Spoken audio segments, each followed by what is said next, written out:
నాకు చాలా సార్లు బాధేసినా కూడా నేను ఎప్పుడూ నిన్ను నామినేట్ చేసి చెప్పలేదు. అది మన పర్సనల్ అని వదిలేసాను. నేను మెయిన్ పాయింట్స్ చెప్పానుగా 2 పాయింట్స్. అది కాకుండా ఇది కూడా ఉంది. ఇక్కడతో మారుతావు అని చెప్తున్నా అని చెప్పాను. సరే మారుతాను బావ. నేను బాధపడుతున్నా అరవకు అని చెప్పినా నువ్వు అరిస్తే నాకు ఎలా ఉంటది? సరే పవన్. ఎవ్రీ వీక్ ఇలాంటివి జరుగుతుంది. ఇంకా బాగా నువ్వేం చేసినా అది అందరూ చూస్తారు. అది ఎలా పోట్రే ఆలోచించవా? ఏం పోట్రే? నువ్వు నా మీద అలా అరుస్తున్నావు, నా తప్పున్నట్టు. అవును, నువ్వు అలిగి నా మీద అలుగుతూనే ఉన్నావు కదా పవన్. అలిగే నువ్వు చేయకుండా కదా అలిగాను, చేయకుండా అలిగానా ఏంటి? నేను చేస్తున్నానంటే నువ్వు ఎందుకు అలుగుతున్నావు? మరి నాతో ఎందుకు ఉంటున్నావు? నువ్వు బాండ్ ఉంది కదా, బాండ్ ఉన్నప్పుడు ఇంకా బాండ్ ఉన్నప్పుడు ఆ పాయింట్ ని నేను చెప్తున్నా కదా అరవద్దని.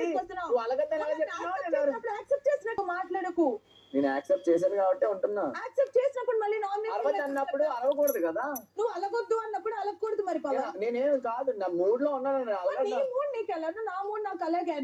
మనిషి అరుస్తున్నా, మాట్లాడడం వేరు, అరవడం వేరు. 100 సార్లు మాట్లాడకపోతే బ్యాడ్ అవ్వదు, అరిస్తే బ్యాడ్ అవుతుంది. పదే పదే దాని గురించి మాట్లాడు. అండ్ నీకు చెప్పాను పాయింట్ క్లియర్ గా చెప్పాను. చెప్పుకో. నేను అక్కడ మాట్లాడొద్దు, నేను పొద్దున్న అడిగాను, ఓకే కామ్ మాట్లాడొద్దు అని చెప్పాను చెప్పాను కదా పవన్. ఎందుకు అరుస్తున్నావు? నాకు అవ్వట్లేదు పవన్. అరుస్తుంది, నేను అరవలేనండి. నేను సెకండ్ టైం అడిగాను, అప్పుడు నువ్వు ఎందుకు అరవాలి? చెప్తా అంటే అయిపోతుంది కదా. ఎందుకు